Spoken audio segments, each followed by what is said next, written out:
Bago tayo magsimula mga bida, maaari nyo bang i-like ang video na ito para sa tuloy-tuloy na upload natin? Maraming salamat. Ngunit sinabi ni Yeson na kailangan niyang matulog, nagulat si Yuling dahil sa hindi gumana ang kanyang paraan. Humiga siya sa lupa at kinagat ang kanyang mga ngipin. Iniisip ni Yuling na kailangan niyang maakit siya anumang halaga. Habang nakatagilid, iniisip ni Yeson na kakopyahin niya ang spatial at healing talents, at sa ganitong paraan hindi na siya mangangailangan ng mga bag at healing potions. Kinahit niya ang mga mata at napagtanto niyang ang problema ay ang pagkaabala ng kanyang kakilala sa Dead Lake, kaya't hindi ito tatahimik sa madaling panahon. Makalipas ang mga sandali, isang maliwanag na araw ang sumikat sa Green Valley. Nasa lupa ang estudyante, nakapikit ang mga mata. Nagising ang pangunahing tauhan at tumayo. Iniunat niya ang kanyang kamay, napansin ng binata na wala na ang kanyang kaibigan. Sa malapit, nakita niya ang isang pulang kahon na may disenyo. Binuksan ito ng binata at iniisip na hindi ito mula sa kuweba. Sa loob ng kahon, mayroong isang mid-level deep training manual, 10 bote ng high-level monster blood, at 10 gold cards. Nagulat at namangha si Yeson, naisip niyang iniwan ito ni Yuling para sa kanya. Ngumiti siya at nagpasalamat kay Yuling sa kanyang isipan, iniisip na sapat na ito upang maging isang elite warrior. Binuksan niya ang isa sa mga bote at iniisip na nagbago ang kanyang mga plano. Matapos inumin ang nilalaman ng bote, napagdesisyonan ng pangunahing tauhan na agad maghanap ng immortal jellyfish pagkatapos niyang maging isang elite warrior. Ang isang nasisiyahang ngiti ay sumiksik sa kanyang mukha. Makaraan ang 4 na buwan, isang patay na hayop ang iniihaw sa ibabaw ng apoy. May mga boteng walang laman at isang balabal sa tabi ng patay na baboy. Ang mga alon ng maliwanag na enerhiya ay bumabalot kay Yeson habang ito ay nagmeditasyon. Ang kanyang mga mata ay kumikislap, at isang kumpol ng kidlat ang pumutok patungong langit. Isang ulap ng alikabok ang umangat sa loob ng kuweba. Itinaas ng binata ang kanyang kumikislap na kamay at kinilid ang kamao. Kumpirmadong ito ang tunay na lakas ng isang elite warrior. Isinuot ng binata ang kanyang balabal at inihayag na oras na para manghunting. Ang isang ngiti ay sumilay sa kanyang mukha. Umuulan, at may 11 na bagong libing na nakatambad sa kanyang harapan. Nakatayo sa harap ng isang kahoy na krus, napagtanto ni Yeson na si Yuling ang nagtayo ng mga ito. Kumuha siya ng bato at iniisip na masyado ng maraming halimaw at wala nang natirang mga buto ng mga patay. Inilagay niya ang bato sa ibabaw ng libingan at nagdesisyon na, sa kabila ng lahat, si Yuling pa rin ang gumawa ng mga libing na ito bago umalis. Luminga ang pangunahing tauhan at nakita ang isang payong na nakadip sa isa sa mga libingan, na ginamit sa ilalim ng tubig. Kinuha niya ito sa kanyang kamay at binuksan ang payong. Nagduda ang binata kung magagamit pa niya ito, ngunit biglang tumaas ang kanyang mga kilay nang lumitaw ang mga bula sa itaas ng payong. Nang tumingin siya sa ibaba, napansin niyang siya ay nasa loob ng isang waterproof bubble habang siya ay umaangat patungo sa hangin. Iniisip ni Yeson na ito ay isang malaking bagay. Ngumiti siya at napagtanto niyang madali na siyang makagalaw sa ibabaw ng tubig gamit ang payong ito. Gamit ang magic, ang estudyante ay mabilis na tumawid sa kabilang bahagi ng lawa, parang kidlat. Tumaas ang mga alon sa ibabaw ng tubig. Nang lumubog siya sa ilalim ng tubig, napansin ng pangunahing tauhan na ang payong ito ay nagbibigay sa kanya ng kakayahang mabilis na makagalaw sa ilalim ng tubig. Dahil sa paggamit ng shadow talent, isang berdeng enerhiya ang lumitaw sa harap ng bula. Binuksan ng binata ang kanyang bibig sa gulat nang mapansin niyang may isang isda na may mid-level blood talent sa ilalim ng tubig. Laking takot ng kanyang mga mata nang matanto niyang isa itong mid-level na halimaw. Isang malaking carrot ang lumangoy palapit sa kanya. Kinagat ni Yeson ang kanyang mga ngipin, iniisip na kung maghihintay pa siya ng kaunti, madali siyang mapapansin ng kalaban. Nagdesisyon siyang lumalim pa. Habang bumababa, tinapakan niya ang ilalim ng lawa. Pagtingin niya sa paligid, napansin niyang ito na ang pinakamalalim na bahagi ng lawa. Biglang kumislap ang mga mata sa dilim. Nag-isip ang estudyante kung may immortal jellyfish ba na naninirahan dito. Makikita ang mga higanteng tentacles na nakabitin sa itaas niya. Napansin ito ng pangunahing tauhan at agad na lumingon. Kasabay ng kanyang pagkilos, isang tentacle ang tumama sa lupa.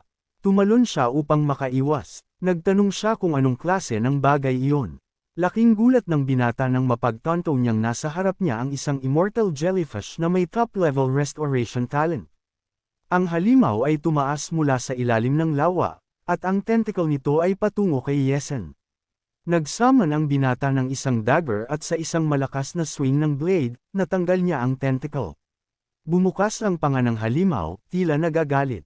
Agad na nag-recover ang galami nito, at sa sandaling iyon, isang bagong tentacle ang lumitaw sa kanyang harapan. Pinipilit ni Yesen na intindihin ang reaksyon ng halimaw, na may napakabilis na bilis ng pag-recover, tunay na top-level restoration. Ang tentacle ay patuloy na papalapit sa kanya, at tinanong siya ng binata kung anong nangyayari. Pagdapo ng kamay niya sa tentacle, siya ay napalibutan ng lightning. Isang notification ang lumitaw, na nagsasabing matagumpay na niyang nakopya ang skill. Sa susunod na segundo, umangat siya patungo sa ibabaw ng tubig at pumutok ang bula. Itinikam ng binata ang kanyang bibig upang makahinga ng hangin. Ang katawan niya ay lumitaw sa ibabaw ng tubig, at isang malapad na pagbukas sa kanyang bibig ang sumili upang makahinga. Ibinuka niya ang kanyang mga braso at iniisip na ngayon ay mayroon na siyang talent ng immortal jellyfish. Ang halimaw ay gumawa ng pag-atake ngunit madali itong naiwasan ni Yesen. Sa sumunod na sandali ginamit ni Yesen ang kanyang abilidad sa bilis, at umalis sa lawa ng napakabilis na parang kidlat. Makalipas ang ilang mga sandali, lumilipad ang mga ibon sa ulan. Bumalik siya sa kuweba at bumagsak sa malamig na lupa, isinara ang kanyang mga mata at humihingal. Napagtanto ni Yesen na nakaligtas siya mula sa mga halimaw. Pinindot ang status window at napansin niyang kailangan niyang kopyahin ang talent. Isang notification ang lumitaw sa hangin, nagtatanong kung pumapayag siyang pagsamahin ang talent. Ang yes button ay kumislap. Binuksan ni Yesen ang kanyang mga mata nang may pagtataka habang ang berdeng kidlat ay dumaloy sa kanyang katawan. Tumingin siya sa kanyang katawan at nag-isip kung ilang beses na niyang nakupya ang talent bago siya sanay sa sakit. Isang mensahe tungkol sa matagumpay na pagkopya ang lumitaw, at isang status window ang sumunod na naglista ng lahat ng nakuha niyang talents. Inilagay ng binata ang kanyang kamay sa dibdib at napansin niyang ang proseso ng fusion ay mas madali na ngayon. Nagdesisyon siyang subukan ng bagong talent. May sugat siya sa kamay at alam niyang ang lason mula sa immortal jellyfish ay napakatuksiko na ang isang ordinaryong tao ay mamamatay agad. Itinaas ng binata ang kanyang kilay at ginamit ang recovery. Lumitaw ang mga berdeng particles sa paligid ng kanyang kamay at nawala ang sugat. Ibinangga ng gising na tao ang kanyang kamay sa pader ng kuweba, maraming beses, at lumitaw ang isang malaking crack sa bato. Pagtingin niya sa mga crater na nabuo, napansin ng binata na wala ng kahit anong galos ang natira sa kanyang mga kamay. Tumingin siya sa kanyang kamay at napagtanto na ang mga huling talents na nakuha niya ay nakatuon sa pagbibigay ng tulong, kaya naman kailangan niyang kopyahin ang mga attack talents upang makipaglaban sa mas malalakas na kalaban. Nagdesisyon siyang bumalik na, punga itim ang mga ulap sa langit. Kinabukasan, sumikat ang araw sa lungsod. Habang binabaliktad ang mga pahina ng libro, iniisip ni Yesen na maganda ang mga skills ng Powerful Bear at Flaming Bird. Hawak ni Yayo ang gunting at sukli sa kanyang mga kamay at sinabi sa kanyang kapatid na huwag magtulak. Humingi ng paumanhin ang binata. Sa susunod na pahina, nakita niya ang isang imaheng isang mabagsik na nilalang na may supernatural na lakas. Nasa tabi ng larawan ang isang teksto na nagsasabing ang mga insektong ito ay dumadapo sa grupo at sabay-sabay na umatake, kaya't kahit ang isang dakilang mandirigma ay mahihirapan na makaligtas mula sa kanila. Ngumiti ang binata. Ang langit sa itaas ng battle pavilion ay naging kahel. Nang makita ng empleyado ang kanyang kaibigan sa pinto, binati siya nito habang iniisa-isa ang mga kalakal sa stand. Tinanong ni Zhu kung ano ang kailangan ng customer. Habang tinitingnan niya, nakita ng empleyado ang isang pamilyar na customer. Ipinatong ng gising na tao ang papel sa mesa at sinabi na kailangan niya ng kumpletong labi ng isang langgam na may supernatural na lakas. Kinuha ng babae ang papel at tinanong ang bisita kung nais nitong uminom, dahil ang mga tincture ay mahusay para sa pagpapalakas ng katawan. Isinara ng estudyante ang kanyang mga mata at nag-isip kung mukhang mahina ba siya. Itinaas ni Zhou ang kanyang hintuturo at ipinaliwanag na wala silang langgam, ngunit may impormasyon sila tungkol dito. Hiningi ni Yesen na sabihin nila ang lahat. Habang iniisip ang isang ruta ng kalakalan mula point A papuntang point B, ipinaliwanag ng empleyado na ang pinakahuling kuta ni Lenny ay naghahanda upang magbukas ng ruta ng kalakalan patungo sa isang mas maliit na punto, at may mga mabagsik na hayop sa daanan, kabilang ang mga langgam na may supernatural na lakas. Kinakamot ang kanyang ulo, nagtanong si Yesen kung tinutukoy nila ang Iron Fang, dahil ito ang pinakamalapit na lugar sa Linhai. Tinulungan siya ng blonde, na nagkumpirma, at idinagdag na mga 100 kilometro mula Linhai ang Iron Fang, at pinaghihinalaan ng Mo family na ang Iron Fang ang pumatay sa kanilang kamag-anak. Nagkunot ang noo ng binata at nagtanong kung ang Iron Fang ay nagpaplano ng pagsalakay. Inilagay ng babae ang kamay sa barrel at sinabi na nagdesisyon ang Mo family na mag-imbestiga dito, ngunit tiniyak ng Iron Fang na hindi nila naiintindihan, at dahil sa koneksyon ng Iron Fang sa Mo family, nakipag-ayos sila ng kasunduan sa Lin family tungkol sa trade route. Inisip ng binata na tila hindi magandang senyales ang mga pangyayaring ito. Itinaas ni Zoe ang kamay at ibinigay sa kanya ang isang card. Ipinaliwanag ng empleyado na ito ang pass para sa kaganapan na ibinigay sa babae, at sinabi niyang nagsimula na silang magtrabaho para sa medium at small-sized seize points kaya hindi nila pupuntahan ang lugar na iyon. Kinuha ni Yesen ang card, ngumiti si Zoe sinabi na makukuha niya ang labi ng langgam kung sasali siya sa paglilinis ng mga halimaw sa hinaharap na ruta, kung saan magpapadala ng kanilang mga mandirigma ang parehong punto. Habang tinitingnan ng nakaraan, napagtanto ng estudyante na pati ang Mo family ay yumuko sa Lin family, na siyang mga Panginoon ng Linhai Stronghold. Ngumingiti, inisip ni Yesen na panahon na upang malaman ang lahat. Makalipas ang mga sandali nag-march ang mga mandirigma sa harap ng estate ng Lin family. Habang dumadaan sa plaza, iniisip ni Yesen na hindi na dapat magtaka sa kanilang kakayahan. Nilagay ang mga kamay sa kanyang bulsa, napag-isip-isip ng binata na hindi siya pwedeng magpakampante. Itinuro ng mga tao ang entablado at inanunsyo na dumating na si Minjin. Pagbukas ng kanyang mga braso, binati ng lalaki ang mga sumali sa misyon ng paglilinis ng mga halimaw. Pinagmasdan ni Yesen si Moon, na may nakakunot na noo, at napansin na ang mga tao mula sa Mo family ay naruroon din. Ang asul na kalangitan ay makikita sa ibabaw ng kastilyo. Isang tao ang malakas na nagsisigaw, nagsasabing ang Linhai base ay sobrang liit, limitado ang mga resources, at mahirap matugunan ang lahat ng pangangailangan ng perpekto. Sinabi niyang kung makakipag-deal sila sa isang medium-sized na base, makikinabang sila ng labis sa hindi kayang isipin na mga benepisyo. Kaya't ang darating na misyon ay labis na mahalaga. Nakasuot ng bakal na armor ang mga kabalyero habang may nagsasabing delikado ang pagpatay sa mga halimaw. Ang karamihan ng tao ay nakikinig sa lalaki na nakatayo sa entablado. Ang lalaki ay ngumisi at malakas na nagsalita na kanilang kalkulado na ang misyon na ito ay magbibigay ng higit pa kaysa sa isang karaniwang pangangaso. Ang mga miyembro ng Lin family ay nagtaas ng kanilang mga kamay na masaya at sumigaw. Lumingon ang lalaking nakasuot ng madilim na kapa at iniangat ang kanyang kamay sa hangin. Naalala ng lalaki na hindi niya alam kung naaalala siya ng kapitan. Pumikit si Yesen at ngumiti. Pinagmamasdan ng karamihan sa entablado habang sinabi ni Minjin na kanyang papawiin ang mga duda ng mga tao. Pinalakpak niya ang kanyang mga kamay at sinabi na kanyang ginagarantiya na makukuha ng lahat ang mga resources na matatamo nila. Itinaas ng lalaki ang kanyang kamao at sumigaw ang mga tao, pinupuri ang Lin family. Inilagay ni Ninjan ang mga kamay sa kanyang bewang at nagdagdag na ang kanilang pamilya ay naghanda ng mga gantimpala. Ang bawat mandirigma ay makakatanggap ng 20 servings ng mid-level beast blood at 2 milyon gold. Ngumiti ang lalaki at sinabi na ang mga elite warriors ay makakatanggap ng 3 servings ng top-level blood at 10 milyon gold.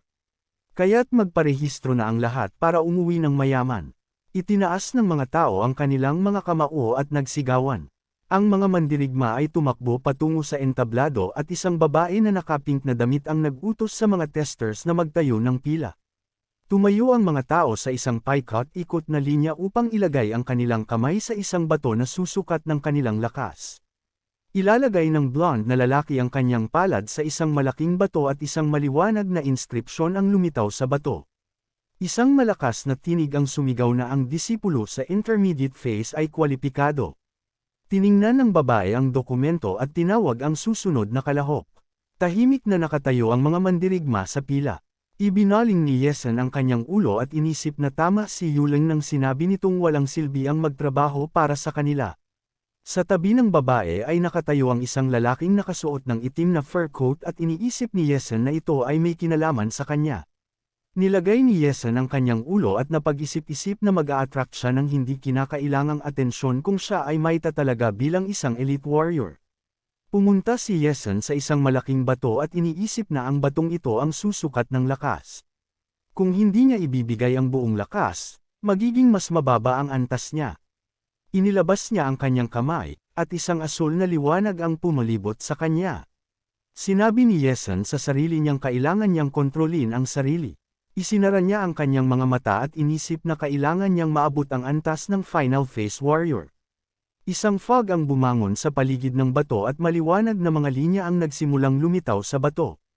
Isang malaking inskripsyon ang makikita at isang malakas na tinig ang sumigaw na ang mandirigma ng Final Face ay kwalipikado. Nagkunot ang noo ng lalaki at pumikit ang isang mata habang binibigyang pansin si Yesan. Habang naglalakad si Yesan palayo, ang mga tao ay tinitingnan siya at nagsasabing siya ay halos isang elite warrior, sa kabila ng kanyang murang edad. Habang naglalakad si Yesan, tinanong siya ng mga babae kung siya ba ay isang henyo mula sa isang pamilya. Nag-ayos ng kanyang hood si Yesan at inisip na ang bahagi lamang ng kanyang lakas ang ipinakita niya na nag-impress sa mga tao sa paligid at siya pa rin ay nakakakuha ng atensyon. Hinawakan ng matipunong lalaki ang kanyang kamao at nagsabi na mayroon silang bagong high-level na bayani. Ang mandirigma na may maikling buhok ay ngumisi at nagmungkahi na tawagin si Yesan dahil kulang ang kanilang maliit na squad ng isang tao. Pumikit ang kapitan at sumagot na ang mga mandirigma sa huling phase ay mataas ang demand kaya malabong titingnan ni Yesan sila. Nilapitan ni Yesan ang grupo ng mga mandirigma at tumigil siya. Inibaba niya ang kanyang hood, ngumiti, at binati ang commander.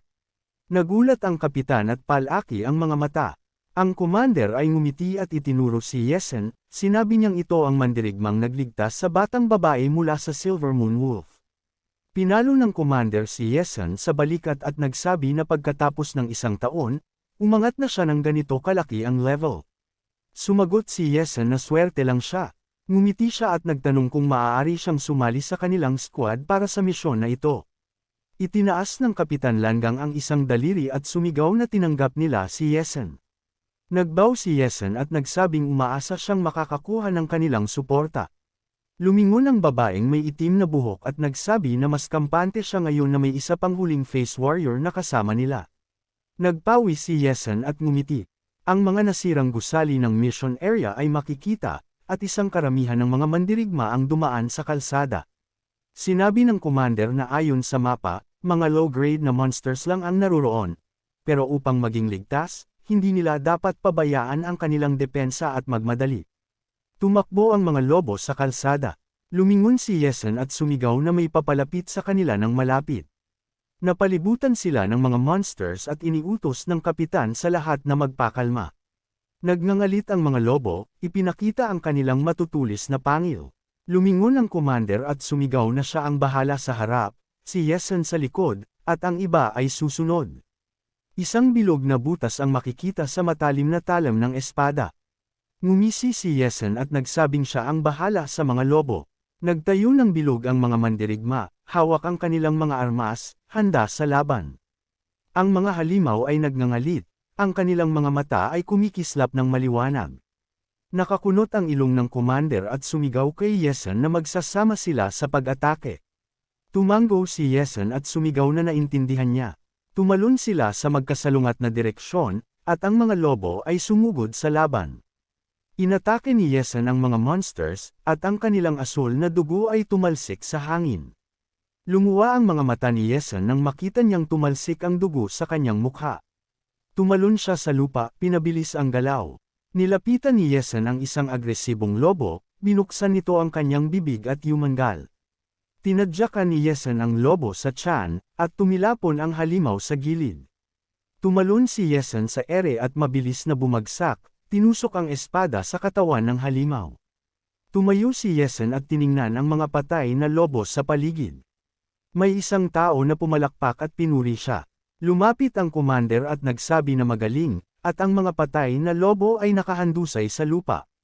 Tumawa ang kapitan at sinabi na mas mabilis pa rin siya kay Yesen. Isinara ni Yesen ang mga mata at inisip na hindi lang niya nais ipakita ang buong lakas niya. Ngumiti ang babae na may itim na buhok at nagsabi na lalo siyang natuwa kay Yesen. Isang mandirigma ang nag-abot ng kanyang mga braso at nagsabi na napakabata at malakas na bata, kaya hindi dapat magpakampante ang commander. Pinanood ni Yesen mula sa malayo si Fen Langang na pinagsabihan ang kanyang kasamahan dahil sa mga salitang nagmaliit sa kanyang reputasyon. Isang malakas na pagsabog ang dumaan sa lugar kung saan sila nakatayo. Naglakad ang lizard sa bubong at pagkatapos ay tumalon pababa. Ang mandirigma ay naglakad ng matatag, inilabas ang kanilang mga armas at nagsabi sa commander na sila na ang bahala sa lizard.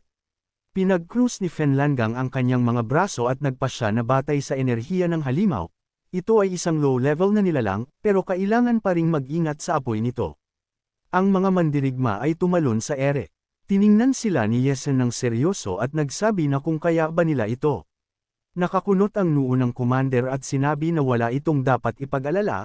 Makalipas ang ilang mga sandali, ang mga mandirigma ay nakaupo sa gitna ng apoy, nagsasabi na magaling ang kanilang ginawa. Inilagay ng matipunong lalaki ang kamay sa balikat ng kanyang kasamahan at nagsabi na kung hindi dahil sa kanyang pagbaril na nakapag-distract sa lizard, hindi nila nakuha ang tagumpay ng ganito kadali. Ngumisi ang mandirigma at nagsabi na ang pagpatay sa isang low-level na monster ay kasing dali lang ng pagtanggal ng alikabok. Nagningning ang dilaw na liwanag sa kalangitan at sinabi niyang tiyak nilang matatalo ang maraming lizard na ito. Biglang naglabas ng gintong liwanag at isang shockwave ang hamampas sa mga mandirigma, na nagpatambas sa kanila. Ang makapal na gray na usok ay bumangon mula sa pagsabog. Nakatagilid si Yesen at iniisip na hindi ito lahat ng kalaban. Nagtatangi ang ngipin ng lalaki at napalingon sa takot. Sa gitna ng apoy, nakikita ang mga anino ng mga galit na halimaw. Kumuha ng radio ang mandirigma at sumigaw na ang kanilang squad ay nahaharap sa problema sa Zone C.